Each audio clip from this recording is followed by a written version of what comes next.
I'm going to lay out in this video some of the beliefs when it comes to the pre-tribulation rapture, mid-trib, post-trib, pre-wrath, post-wrath. I'm going to lay this stuff out on a timeline. And then what I'm going to do is I'm going to share some video clips or a video clip from Joel Richardson explaining his perspective from the post-tribulation point of view. And I think this is important because there are so many videos out there coming against a pre-tribulation rapture, but it's very difficult to pinpoint anyone that has a post-tribulation rapture perspective or mid-trib or pre-wrath. It's very hard to find someone that is 100% confident in what they believe. Instead, they're 100% confident against the pre-tribulation rapture. And again, I'm going to explain what that is in this video. So if you like this kind of thing where we dissect some ideas when it comes to the end times, when it comes to tribulation, all that kind of good stuff, then stick around, subscribe to this channel. Let me know your thoughts as well. So I'm going to just go to this whiteboard here, and I want to try and make things as simple as humanly possible. So again, you have 7-year tribulation right here, 7 years. And I think this is what most Christians believe, that there is 7 years of bad times coming on the earth. And we call this also Jacob's trouble.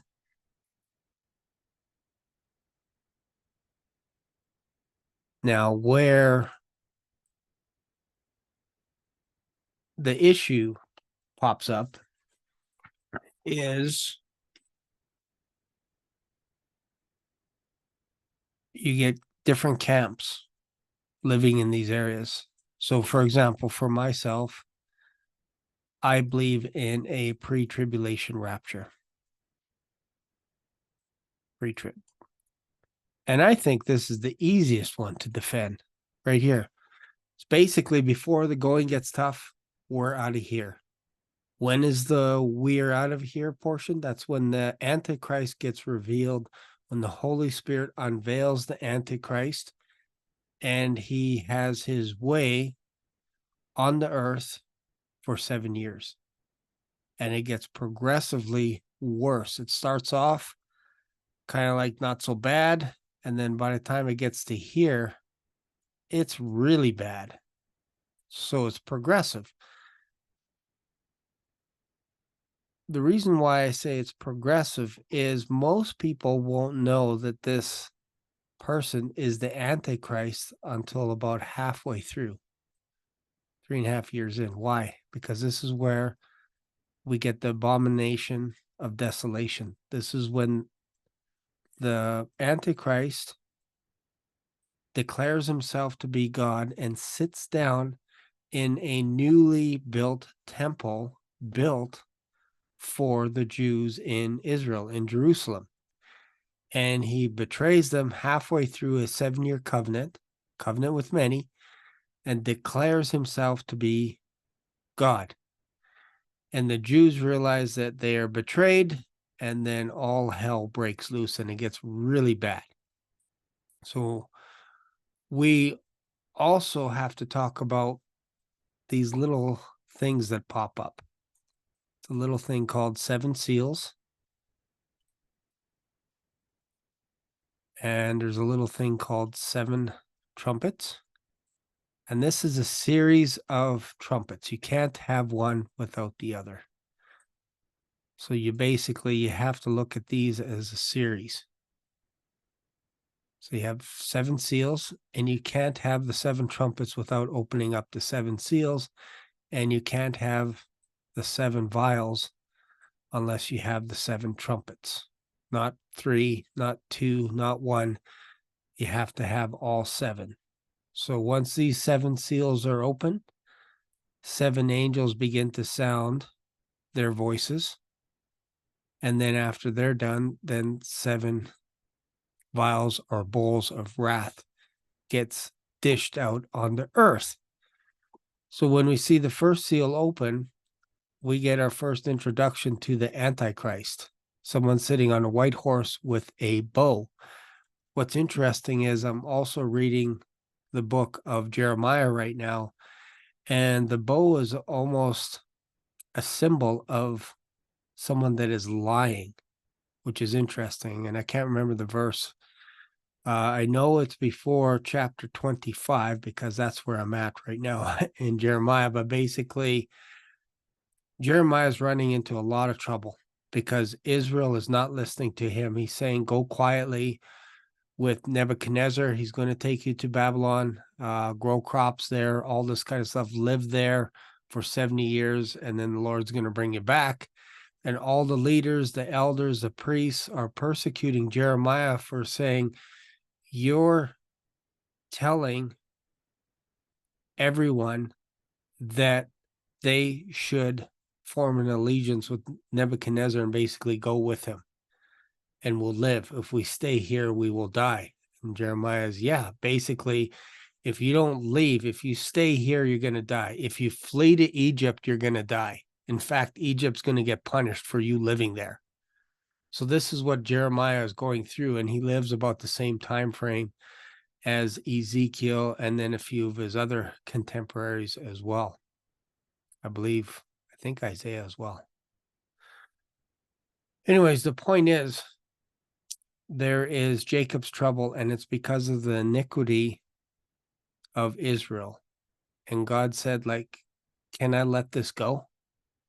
Like, really, can I turn a blind eye to what you guys have done? You're worshiping other gods. You're burning your children in fire. You're sacrificing your children with Molech, to Molech, I should say. You're worshiping just about every god under the sun. And you don't see a problem with this. You wash your hands and then you go into my temple and you defile my temple. And you basically bow down to the east and you worship the sun and every god. And it basically got to a point that the more Israel got punished, the more stubborn they got. It was interesting. And it's almost like because they're a stiff-necked nation, that God says, I have to one day in the future, I have to punish you for your iniquities. But when I'm done, I'm going to save some of you, a remnant, just a little smidgen. You know, like when you shake a fig tree and all the figs fall off and there's like maybe 2 or 3 left. That's a representation of what's going to happen to Israel. 2/3 of Israel is going to get wiped off the planet. And it's going to be a shaking, and it's going to be marvelous and wondrous in a way that is, it's not in a way that makes you all happy. It's in a way that you've never seen this before, this time, ever before, and you'll never see it again. 7 seals, 7 trumpets, 7 vials. This is serious stuff. Serious. You can't take it lightly. And there are people that are saying, we want to get left behind. We want to face the Antichrist. And they get mad at people for saying, look, Jesus Christ can come anytime when this happens here, the unveiling of the Antichrist. That's when we believe the rapture happens. Now, there are camps like Joel Richardson. Maybe I'll make another video that I can go in greater detail because I want to make sure that people understand where we're coming at from a tribulation perspective and where they're coming from. For example, FAI Studios. They're basically, and again, I'll mention Joel Richardson because most of the videos are done by him when it comes to the rapture. His belief, and it's kind of hard to explain, but his belief is he is a post-trib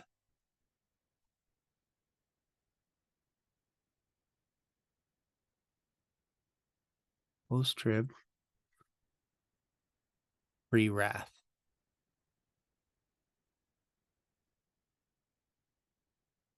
And in fact, he's not even that. He's right here. He's right in between, right here, right in the middle. This is where he lives. So he's not, he kind of calls himself a post-tribber, but he can explain it in scripture. And he kind of considers himself pre-wrath, but it's mostly, I would say he was mostly a little bit wrath, but post-trib. Like it gets really confusing the deeper you go down his rabbit hole. He believes that he's post-trib, but when he starts talking about it, he's like, yeah, I'm post-trib, but I'm not really sure. It could be 3.5 years before Jesus comes. So this is Armageddon right here. I'll just put ARM for short. This is when Jesus comes down, touches down on the Mount of Olives. So his belief is, I'm not sure where. Jesus could come 3.5 years. Jesus could come 2 years before Armageddon. Jesus can come 1 year. Folks, it really doesn't matter when Jesus comes. Like, guys, I don't want to argue with you. That's what he always says. I don't want to argue with you guys, but I'm okay if Jesus comes here 3.5 years. Well, if Jesus comes 3.5 years before the 7 years is up, that's called mid-trib. Mid-trib. And he says, I'm not mid-trib. I'm post-trib. Well, if you're pre-wrath is anywhere, let's just say here, just to be safe, okay? Pre-wrath is anywhere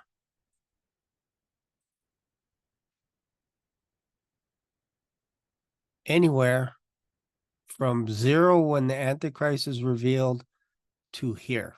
I think most people, most scholars, most camps, including pre-wrath camp, will say, yeah, that sounds fair. 3.5 years in, because that's when the stuff really hits the fan, when the abomination of desolation happens. So really, we're only 3 years off from the pre-wrathers. Like they're actually very close to pre-trib, but for some reason they can't stand pre-tribulation. So what they say is they're pre-wrath. They're not post-trib. But Joel say he's post-trib / pre-wrath, but he believes that the rapture happens in the 5th seal. And the post or the pre-wrathers get mad at Joel and say, well, you can't have the rapture before the trumpets because you said the 7th trumpet is where the rapture happens. But now you're saying it's actually the 6th seal. So you can't have the trumpets before the seals are open because that doesn't make any sense. So then Joel will say, well, it's actually a hybrid of all three. You have a mixture of the 7 seals, the 7 trumpets, and the 7 vials all mixed in together, interwoven with each other. So it's kind of like, it could look like pre-trib, but it's not, because I hate pre-trib. I hate the pre-tribbers. But it's kind of post-trib, but really it's pre-wrath. That's what he's saying.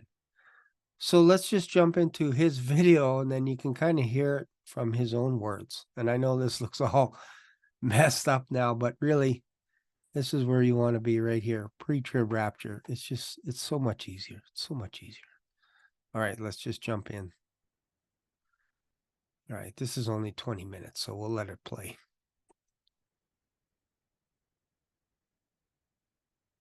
Oh.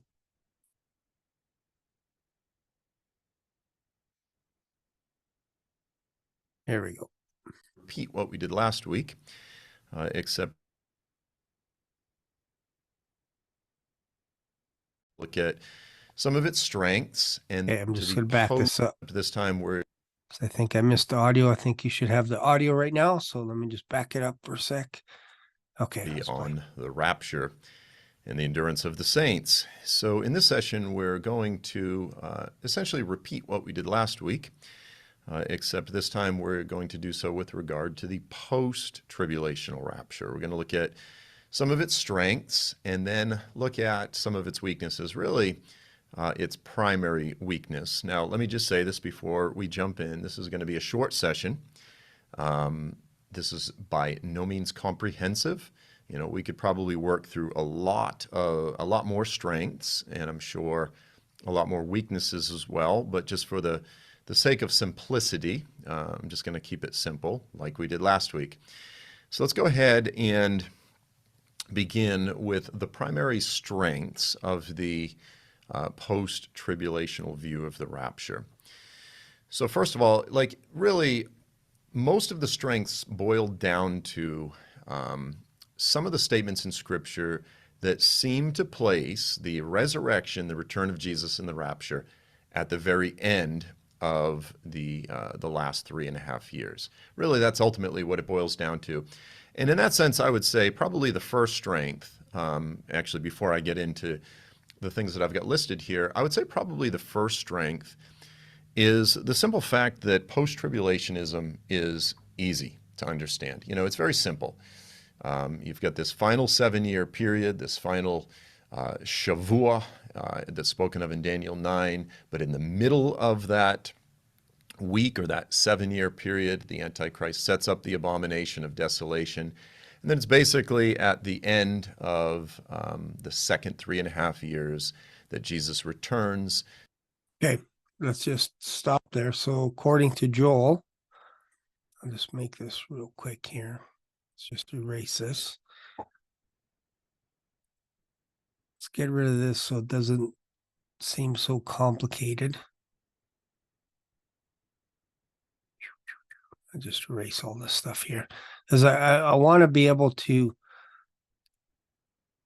let you guys listen to what Joel is talking about, what he's saying, and all this kind of stuff, because then it'll make more sense where he's coming from. So again, he has no problem with the idea with the abomination of desolation being 3.5 years in to the tribulation, and then Jesus arriving at the end of the second 3.5 years, which is basically year 7.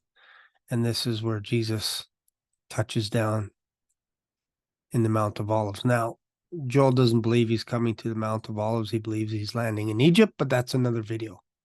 It's another video. He believes Jesus will take his time over a period of 75 days and then eventually show up in Jerusalem because he's unlocking prison doors from basically prisoners that are in refugee camps from the Antichrist, not fully realizing that the Antichrist is going to be executing people left, right, and center, but that's okay because he's impervious with his Iron Man battle suit, where he is going to go through the 7-year tribulation with his Iron Man suit on, and he'll be bulletproof, sword proof. He won't be beheaded.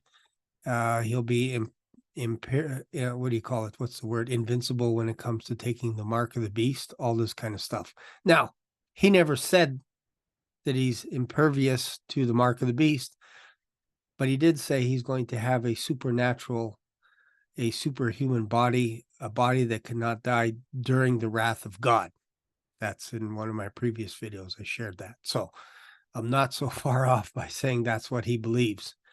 And this is how deep the rabbit hole goes, is when you start saying things like, yeah, it's easier for us to believe that we're going to have an Iron Man suit on and we're going through hell on earth than to believe that Jesus can take us to heaven for 7 years.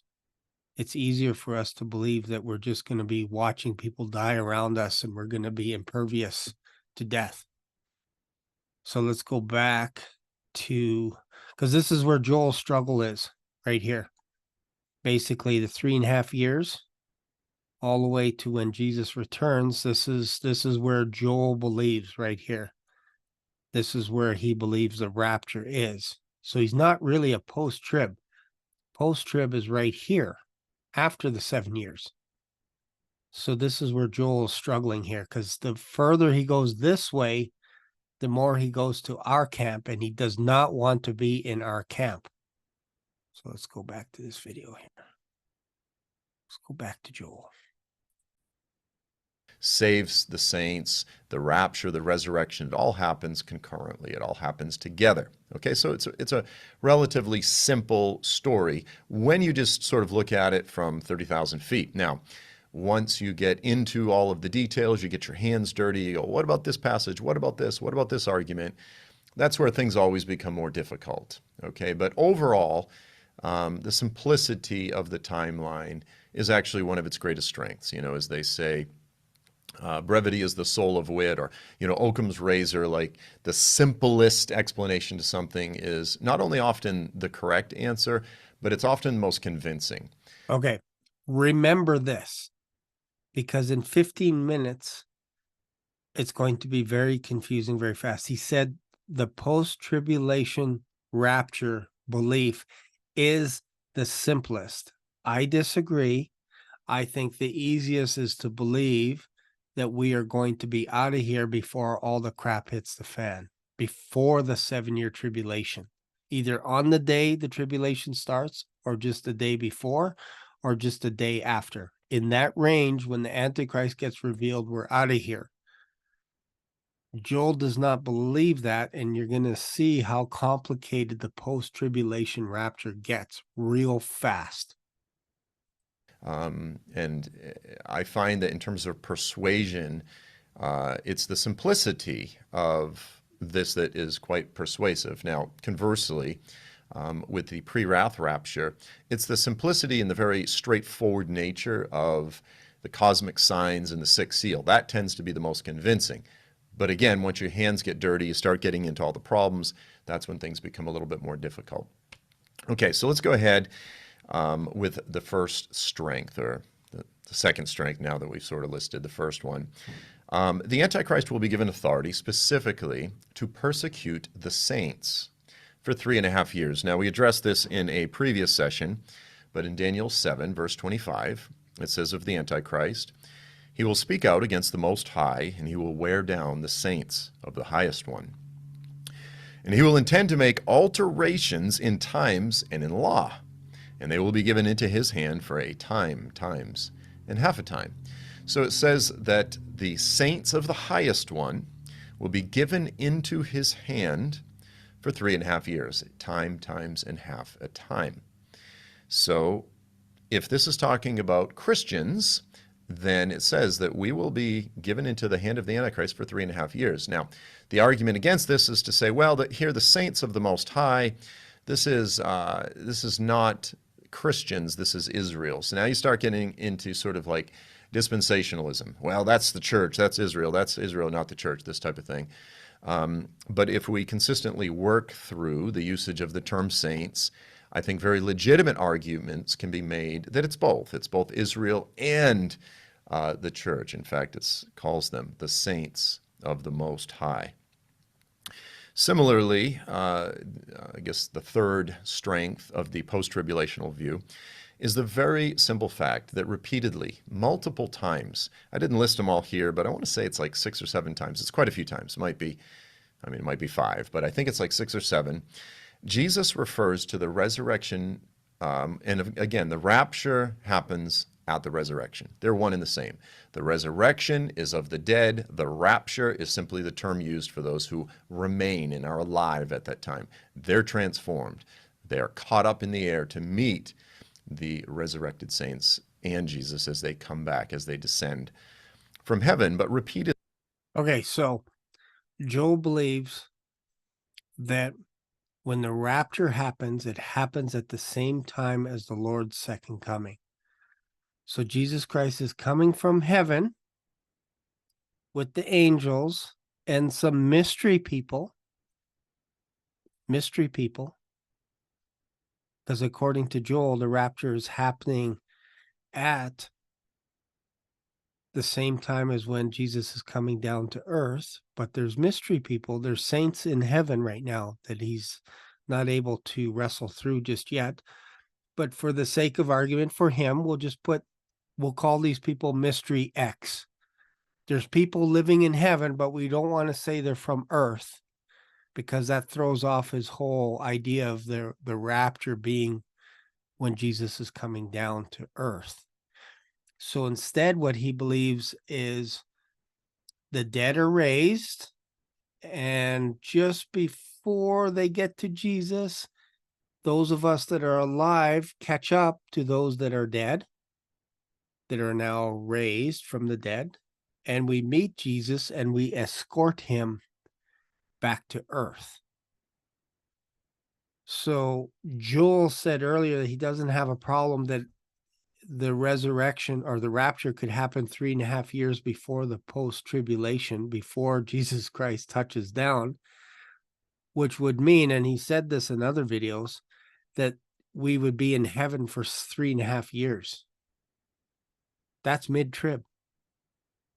If it's 2 years, it doesn't make sense. If it's 1 year, it doesn't make sense. But he said that it could be 3.5 years, it could be 2 years, it could be 1 year, it could be 30 days before Jesus comes down to earth.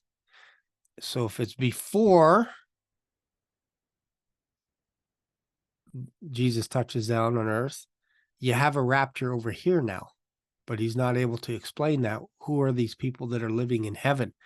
How did these people, if the resurrection happens the day that Jesus Christ touches down, how come we have 24 elders? And how come we have multitudes and multitudes of people that are living in heaven during the 7-year tribulation? Humans. People that, because there's a category that begins to unfold in the book of Revelation, where there are people dwelling in heaven, and the Antichrist blasphemes against those that live, those that dwell. And dwell just means you're actually adapted to your environment. You live in an environment, you dwell there, you adapt to your surroundings in heaven. That's what dwell means. You're used to it. You've been there for a while. You've adjusted to oxygen or whatever the atmosphere is in heaven. That's what dwell means. There are people dwelling in heaven. So then my question is, how can the resurrection happen when Jesus touches down? And why are you going up to rapture and back down? You've just, after 7 years, you actually just went through the wrath of God. So now you're actually post-wrath, post-trib. You're not pre-wrath, because pre-wrath is before the wrath of God comes down. This is why we pre-tribbers believe in the 7 years is actually the whole Jacob's trouble. It's not half of Jacob's trouble. It's called the Great Tribulation for a reason. It's that last 7 years. That's Jacob's trouble. There's not going to be another time like it before or after. This is the Great Tribulation. So let's continue. It says that this will happen at the last day. Jesus said that will happen when? At the last day. So, for example, John 6, verse 39, Jesus said, "This is the will of him who sent me, that of all that he has given me I lose nothing, but I raise it up on the last day." So it's on the last day. It's not a couple years before the last day. The resurrection, Jesus said, is on the last day. Again, John 6, verse 40. "For this is the will of my Father, that everyone who beholds the Son and believes in him will have eternal life, and I myself will raise him up on the last day." Again, John 6:54. And most of these statements, they're kind of right there in John chapter 6. I believe they're almost all there repeatedly. "He who eats my flesh and drinks my blood has eternal life, and I will raise him up." When? On the last day. So, the argument would have to be made that when he says the last day, he didn't really mean the last day. It was just an expression referring to the broad end of the age. And that's possible. It's certainly possible. But again, if we're simply taking his words here at face value, he seems to be saying it's at the last day. And that would be the last day, the day of the Lord, the transition from this age into the age to come, the last day of this age. Okay, that would be the more restricted use of the phrase, although it's possible. And I want to, to those that are pre-wrath, they're going to say, well, it's more of an expression. It doesn't actually mean the last day. I would say, okay, that's possible. It's like the Bible uses a lot of different forms of expressions. This one I addressed previously, and this one's awfully difficult, I think, to get around. But we are all called to endure. When the Bible calls us to endure, it's till the very end of the 3.5 years. So in Daniel 12:11 through 12, it says, "From the time that the regular sacrifice is abolished and the abomination of desolation is set up," so that's the middle of the Shabuah, the middle of the week, the middle of the 7 years. It says, "From that point there will be 1,290 days. How blessed is he who keeps waiting and attains to the 1,335 days." So here it says that we are blessed if we keep waiting and if we endure, or if we attain till that full 1,335 days. Again, very, very clear. The only way really to get around this is to say, well, this is for the Jews. This is for the Jews. And again, it's in Daniel, and you can make that argument. But again, I think once we go down that sort of dispensational road and say this is strictly for the Jews and not for the church, and this for the church, and this type of thing, I think we enter really dangerous, confusing ground. Oftentimes there's a close relationship. Yes, there's a degree to which there's a distinction between Israel and the church, but there's also quite a lot of overlap. And I think it's dangerous here to say this is not referring to us. It's just referring to unbelieving Israel. Why are they waiting if they don't even believe? Introducing the Claudina seat cushion, a revolutionary cushion that will transform your sitting experience. People everywhere. So again, we get a bunker commercial. Basically, they want you to donate money so they can build bunkers so that they can hide from the wrath of the Lamb. And we just want to jump into here where he continues on. So hopefully you're not confused right now. Hopefully this is straightforward, because he just said, guys, this is the easiest thing. It's the beauty about this is it's simplistic in nature. It's simple. When Jesus Christ comes to the earth, that's when we get resurrected, and that's when we get raptured, right when he touches down on the Mount of Olives. Everything happens all at once. It's just beautiful. It's so simple, so simple. And I'll share my thoughts about that. And I've talked a lot about the resurrection and what Paul is talking about and all this stuff, so I won't go that into detail in this video, but I want you to hear Joel's thoughts as he wrestles through the post-tribulation / pre-wrath hybrid system that he believes in.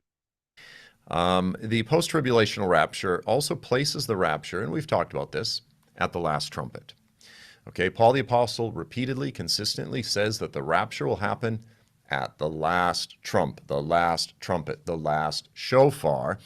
And of course, the last trumpet in the book of Revelation would be the seventh trumpet. Okay, so, you can make the argument, well, Paul was unaware of the book of Revelation, so when he said the last trumpet, he didn't actually mean the last trumpet, because there's a lot of other trumpets and, this type of thing. Personally, it's not that Paul was unaware of the book of Revelation. It was the book of Revelation wasn't written probably 30 to 50 years after Paul said the last trumpet. And when we look at the seven trumpets, you have to look at them in a series of trumpets. The seventh trumpet, the sixth trumpet, the fifth trumpet. Same thing with the bowls. You have to look at them in a series of bowls. Just like the seals, you have to look at them in a series of seals, because you can't get to the trumpets unless you open up the first seven seals. So I think that's the problem that post-tribbers are going to have, because they stick to the idea that the rapture happens in the sixth seal, but then they're like, oh, we're so confused because it seems like it happens again and again and again. And then we're at the end of the tribulation, which is Armageddon. And if the resurrection and the rapture and Armageddon happens all on one day, that makes the sixth seal kind of weird now, because you still got to deal with the seven bowls that happen after Jesus looks like he's touching down, or sorry, after I think it's the two witnesses that actually Jesus calls up, and there's still more stuff coming down the pipes. So it gets confusing real quick here. Personally, I don't believe God is a God of confusion. He's not the author of confusion. And I understand that the book of Revelation was not written when Paul said that, but I believe there is an intertextuality, a relationship between all of these books that is not, the book of Revelation is not ignorant of Paul's epistles. Okay? I believe that when Paul said it's at the last trumpet, a pretty good case. I mean, it's awfully hard to say, yeah, actually, there's at least 7 more trumpets after the last trumpet. Well, they're different trumpets, and, I've heard the various arguments. So, again, as I said, I think there is strength in the fact that the post-tribulational time frame is quite simple. I think that is one of its strengths. I would argue that as excellent as, men like Alan Kirshner and Zion's Hope are in terms of laying out the pre-wrath timeline, it is much more complicated. I mean, you go, okay, so it's cut short. Well, it's 1,260 days. Yeah, but it's cut short. And, there's quite a lot there. It does require a lot more explanation. And so in that sense, I think a lot of folks are just going to tend to look at the post-tribulational view and go, it's Just so you know, Alan Kirshner is a friend of Joel's who believes in pre-wrath, a pre-wrath rapture, if you will, whereas Joel believes post-trib, but he flips between pre-wrath and post. And much of his disagreement is with people that are pre-wrath, because he believes that we have to go through wrath, and yet we get raptured in the 6th seal, and his pre-wrath friends will say, Joel, you can't have the rapture in the 6th seal because the 7th trumpet hasn't happened yet, which is what you believe. And I'm just saying the 7th trumpet is actually a series of trumpets. So you got the first trumpet all the way to the 7th trumpet. It's a series of trumpets. It's different than what Paul was saying.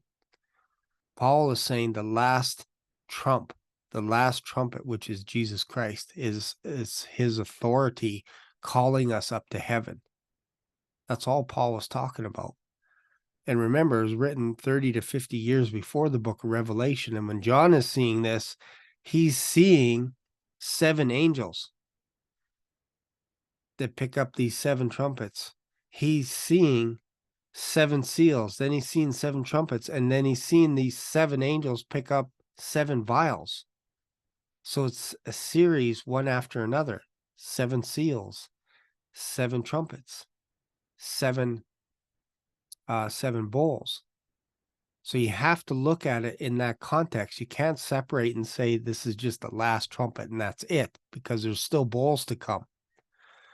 So let's continue. It just seems a lot easier to understand. So that is one of its strengths. So now, really, I don't have a big list of problems with the post-tribulational view, but the one I do have is significant, and it's really big, which is very simple.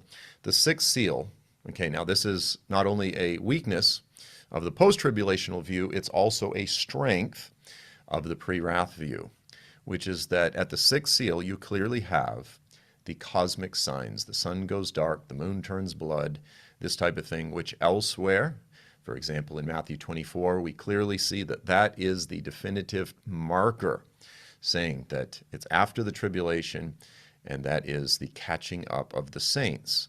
So you look at that, and it clearly, you would say, okay, we have to place the rapture in between the 6th and the 7th seal.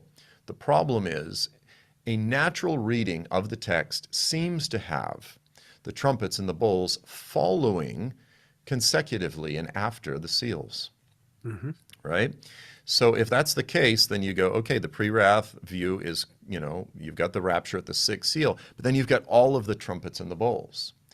And that really is the biggest weakness, the biggest challenge, the biggest difficulty for the post-tribulational view of the rapture. And the only way to really get around that is to view the seals, the trumpets, and the bowls as somehow overlapping one another. Now, for those who do, So that's how he gets around it. You got to overlap the 7 seals with 7 trumpets and 7 bowls. And I'm like, so just look at it from a simplistic point of view, because that's what Joel likes. You can't get to the 7 trumpets until you open the 7th seal. You have to open them sequentially. You can't open 5, then 6, then 3, then 2, then 1, then 7. It's 1, 2, 3, 4, 5, 6, 7. This is what John saw. And then there was like a little bit of a half an hour delay before the trumpets get set up. So that's interesting in itself. And then the trumpets start sounding. And again, I believe the trumpets are symbols of these angels with authority, because we don't have a problem seeing the 7 candlesticks as symbols of the church. We don't have any problem seeing a 2-edged sword sticking out of Jesus' mouth. We don't have any problem saying that that's a symbol. We don't have a problem with a lamb with 2 horns saying that is the false prophet. That's not a lamb, like the false prophet isn't walking around as a lamb. We have no problem seeing a wounded lamb and saying that's Jesus Christ. Those are symbols. But when it comes to the trumpet, we're so hung up on the trumpet that we're like, it has to be a brass trumpet playing. We're hung up on that. And so this is what causes problems for people like Joel, because it's like, okay, I want to believe that the rapture is in the 6th seal, but the 7th trumpet isn't till later. And if we're talking about a 7-year period of time, where it's basically hell on earth, it is consecutive. You have 7 seals, and then you have 7 trumpets, and then 7 vials, 7 bowls of wrath.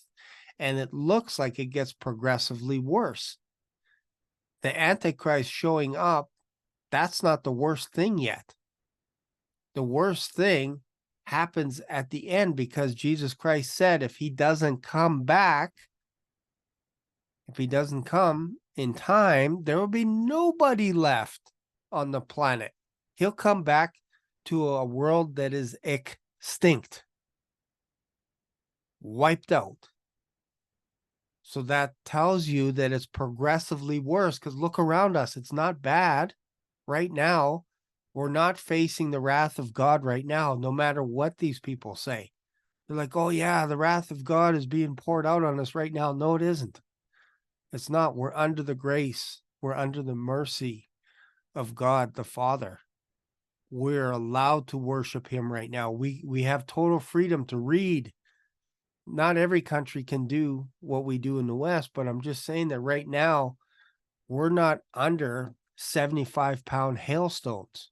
We're not being bombarded by scorpions that are being released from the bottomless pit and stinging us for 5 months. We're not having the worst earthquakes. We're not being flooded by oceans right now. So to say that that's the wrath of God is right here now, which is what Joel has said in other videos, not so much in this one. But you got to understand, this gets really confusing fast. I do believe in a post-tribulational rapture of the church. Usually when you look at their charts, they're not all, like the first seal is usually not lined up with the first trumpet. But the 7th seal, the 7th trumpet, and the 7th bowl always usually end up lining up.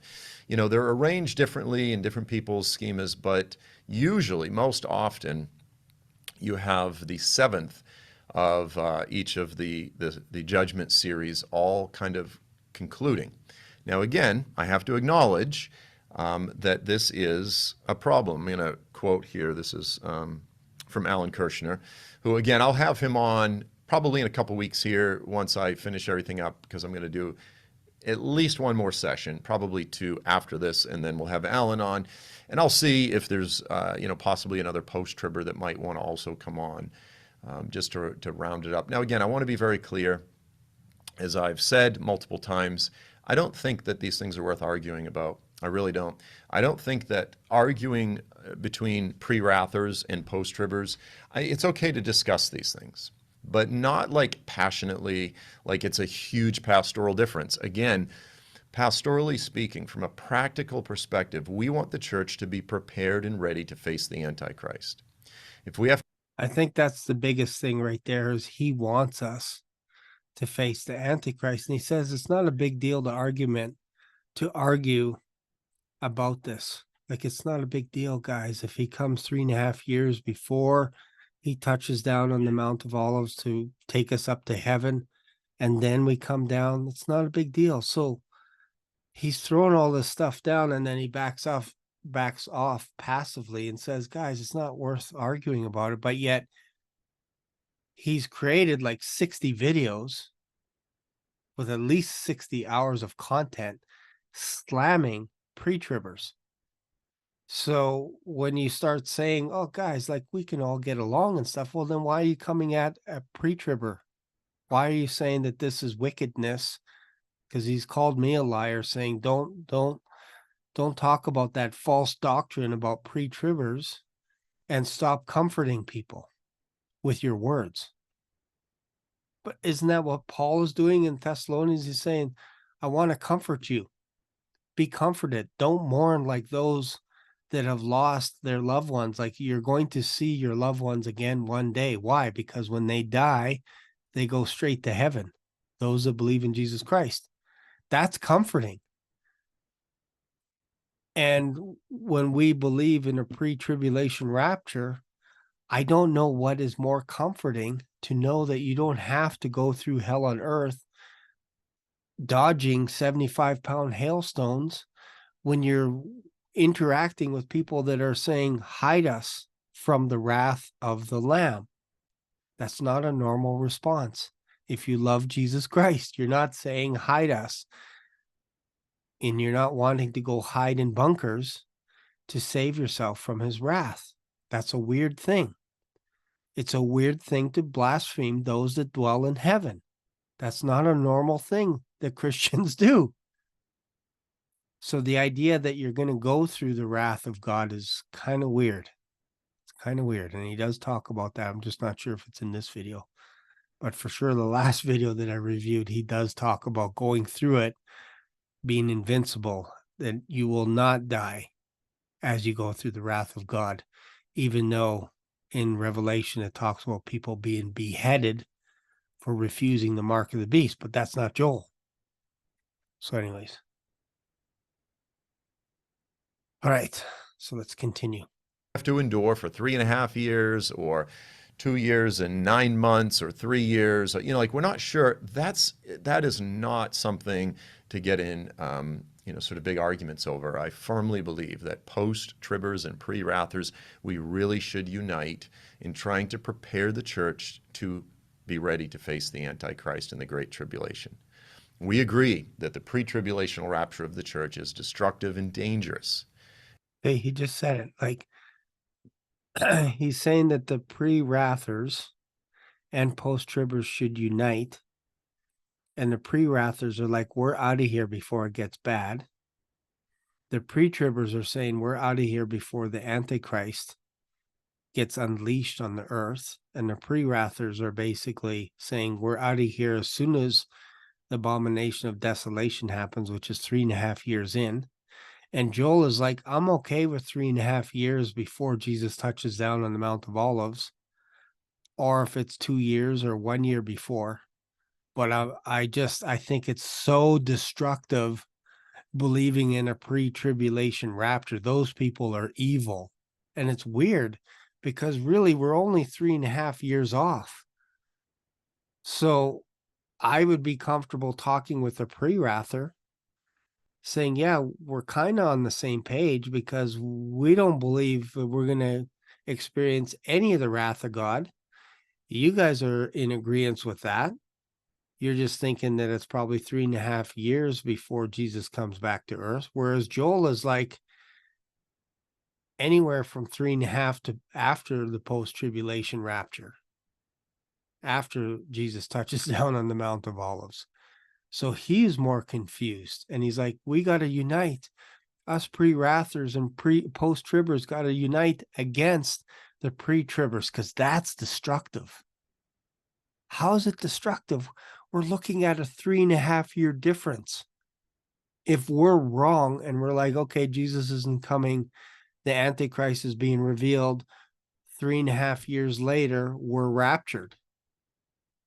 Why are we the outcasts of the tribulation society, if you will? Why are we the cousins that nobody likes?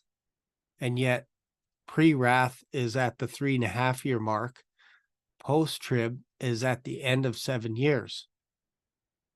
So my question again to Joel is why are we destructive? Why are we giving false hope when you're okay with the pre-wrathers at 3.5 years, but you don't like us at when we're saying 7 years? You got to ask yourself why. I think I'll share my thoughts, but I have reasons why. I don't want to get into it right now. But let's continue. So I was just getting a message from my pastor to look up a guy called Sam Shimonian. I love that guy. He's awesome. Anyways, let's continue. It's dangerous. It's unbiblical. It's indefensible. You really cannot defend it from. All right, let's back up a bit. It's so incredible that he's saying this stuff, that pre-tribbers are just horrible people, basically. It's horrible. You're teaching horror. But the pre-wrath is okay, which again, we're only 3.5 years out. So we're saying the same thing. We're getting raptured. We just say it's earlier and we're just waiting for Jesus. And the pre-wrathers are saying when the abomination of desolation happens, that's when they're out of here. So 3.5, you're going to call us a criminal at three and a half, just because we're 3.5 years early?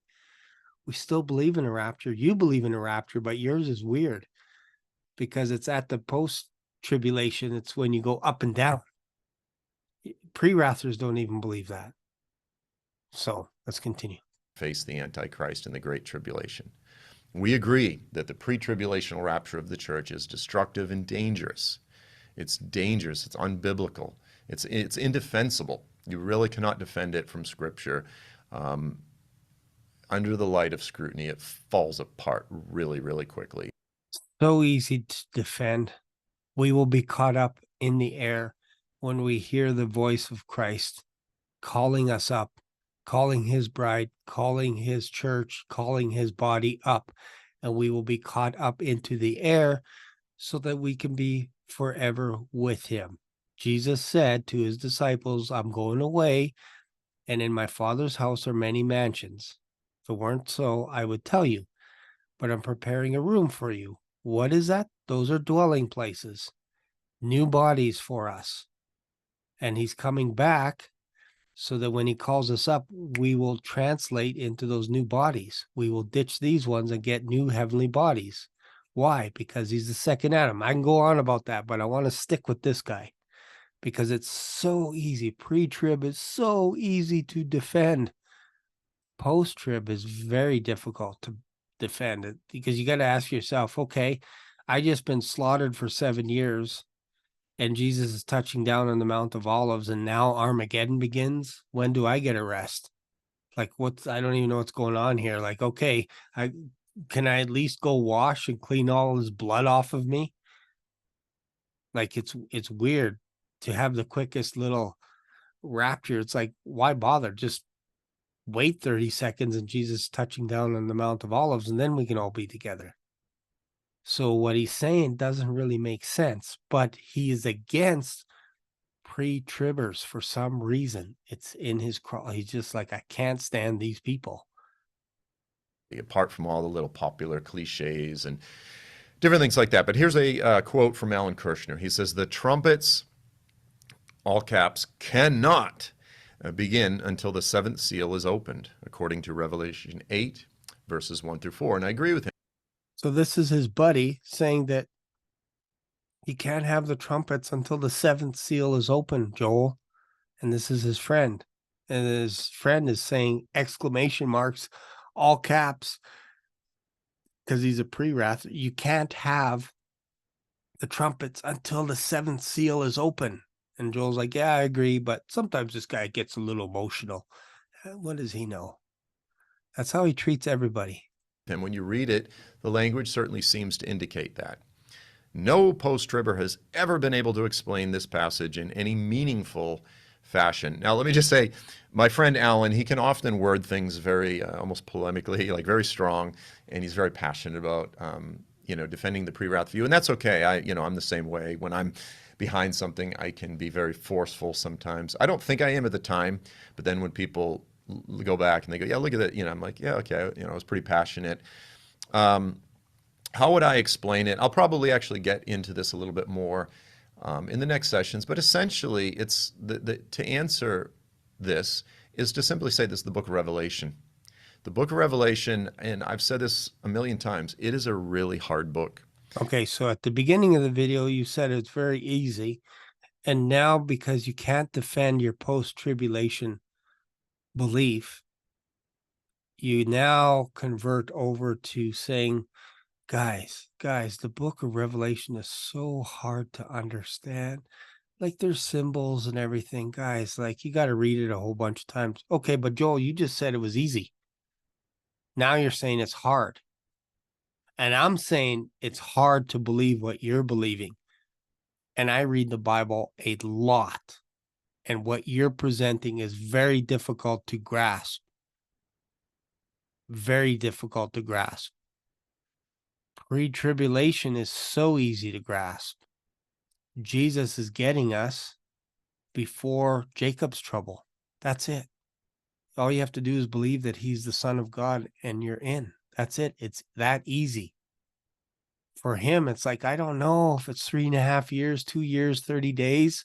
I don't know. I don't know where Jesus is going to touch down. He could touch down in Egypt and then walk over a period of 75 days and then get to Jerusalem, and he's unlocking prisons. It's like, well, you're probably talking about the resurrection of Jesus Christ, because he has the gates of death and hell in his hand. That's what Jesus was talking about. So now you're saying that Jesus is coming from Egypt, unlocking doors? I don't know, man. It's a little crazy. But now he's going down. He's using the wild card of, guys, because I can't explain myself, I'm going to throw a trump card, which is the book of Revelation's very complicated, guys. And it's Let me just more back it up. in the next sessions, but essentially it's to answer this is to simply say this is the book of Revelation.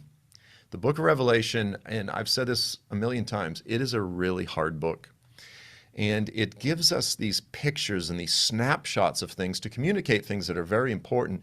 But I sometimes think that we are in error when we look to it to give us these strict timelines, timelines. I lean much more towards sticking with a timeline from the book of Daniel, and then allow the book of Revelation to sort of augment or bring further clarity to that which the Bible has already laid a foundation for.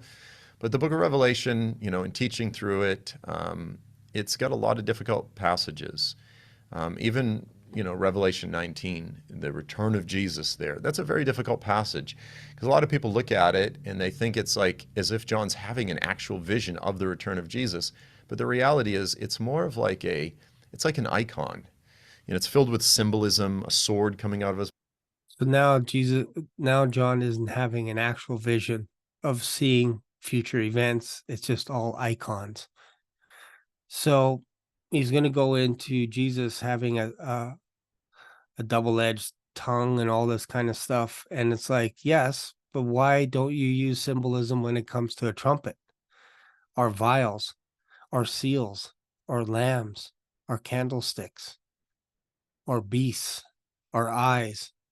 Why is the trumpet the only thing that you're like, it's literal? It's a literal brass trumpet. Why is that the only thing that you're stuck on? That is the last trumpet, the seventh trumpet, when we just finished saying that it's a series of trumpets. And you're stuck on it, but yet there's symbolism in the book of Revelation. I'm just going to back up a bit here. That's the frustrating thing, is you're going to resort to Revelation is all symbolism, but not when it comes to the word trumpet, not when it comes to brass trumpets. That can't be a symbol. That can't be representing the authority of Jesus Christ. Like when in John chapter 1, when John hears what he thought was a trumpet, and he turns and sees it's Jesus Christ, he's not seeing a trumpet, he's seeing Jesus Christ. We understand that, but for some reason, for Joel, when he sees the seventh angel sounding, he's like, oh yeah, that's a trumpet. That's the last trumpet. Oh yeah, that's where the rapture is. Because Paul says the last trumpet. And it's like, dude, you're reaching now. You're reaching because you either got to treat all of Revelation as symbolism, or you're now picking and choosing what you think is symbolism and what you don't think is symbolism. And for you, the trumpet is not symbolism. It's an actual brass trumpet. That's what you think. So let's continue here. Actual vision of the return of Jesus. But the reality is it's more of like it's like an icon. You know, it's filled with symbolism, a sword coming out of his mouth. Well, Jesus, it's not, a sword is not literally going to come out of his mouth. He's got King of Kings and Lord of Lords written on his thigh. He doesn't actually have a tattoo on his thigh. It's all these different sort of images and symbols that are communicating the vision, the victorious return of Jesus. Okay?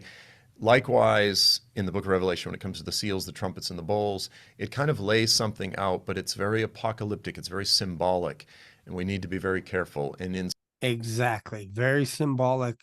So we need to be careful when we're saying the last trumpet and all this kind of stuff, that's a brass trumpet being played.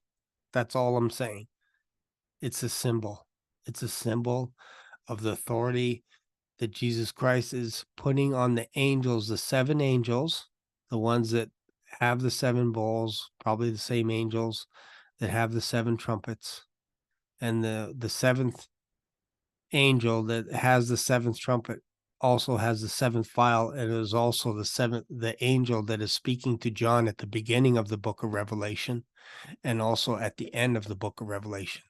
I'm not talking about the elder, I'm talking about the angel. So God revealed the book of Revelation to Jesus Christ, and Jesus Christ gave it to his angel to give to John, and John is writing it all down so that he can give it to the seven churches. Let's continue here. We're almost done. some sort of mysterious spiritual way, which I don't even claim to have a very clear timeline in terms of laying it out. I've tried, and no matter how you try it, it just doesn't quite work. Again, So now it's hard for him to lay it all out. So now it's difficult. At the beginning of the video, he said, it's so simple, guys. It's so simple. Now he's like, I've tried laying it out. I can't figure it out. I can't figure out why I believe in a post-tribulation rapture, because it doesn't make sense when I'm trying to, it's almost like I got to overlap seven seals with seven trumpets and then stack the seven vials. That's the only way it works. Or you believe pre-tribulation rapture, and it's so easy. Again, I would argue that's the same with the pre-wrath view. It's just very challenging. And so we have to say, in some mysterious way, the seals, the trumpets, and the bowls are not concurrent, but actually they're not consecutive, I'm sorry. They are concurrent. They sort of overlap a bit. So So now they're not consecutive, they're concurrent, which means they all overlap. That's what he said just now. He said they're not consecutive. It doesn't get progressively worse. And that right there, as I said, the greatest weakness of the post-tribulational view is the fact that the seals, the trumpets, and the bowls seem to be laid out consecutively. And look, that's just the nature of seals, right? Like you have to get to the last seal. The trumpets are within the scroll, so you'd have to finish the seal before you unleash the trumpets and the bowls and that sort of thing. So again, as I said, very short session this week. Next week, I'll get into start parsing through stuff. Yeah, and it gets more difficult for him. Okay, so that's enough of that. But yeah, as you can see, it's not easy. It's not easy for Joel to wrestle through this stuff. And if you don't read your Bible, it's going to be even more difficult, because if you're going to commentaries all the time and you're not reading the Word of God, you're going to be tossed to and fro. You're not going to be sure what you believe. You're gonna be like, I don't know if I'm post-trib, pre-wrath, maybe I'm a hybrid in between the wrath of God. I get some of the wrath, but not all of the wrath. And it gets weird fast, really fast. Anyways, hopefully you got something out of this. At least, like if you're a pre-tribber, hopefully this gives you a little bit more ammunition in some ways to be at least confident. It doesn't mean you have to go out and just go after other people that don't believe in a pre-tribulation rapture, but at least it should give you comfort that, hey, you're on the right track. Because the people that believe in a post-tribulation rapture, they can't figure it out. They're like, this makes no sense to me. I don't understand what's going on here. It feels like it's pre-trib, but I don't like the pre-tribbers. So that's what Joel's wrestling with right now. And you could see it in every one of his videos. It's the same thing. Starts off simple. At the end of the video, he's like, guys, I don't know what I'm talking about. I could be lying. I could be making this stuff up. Don't believe me. Be a Berean. Guys, I'm just doing this for fun. I don't really know. I don't know what I'm doing, honestly. But just donate $5 a month to my ministry so that we can build bunkers and then hide ourselves from the wrath of God. That's what he's saying. So, anyways, feel free to subscribe to my channel. If you got something out of this, feel free to comment. See you in another video. Bye for now.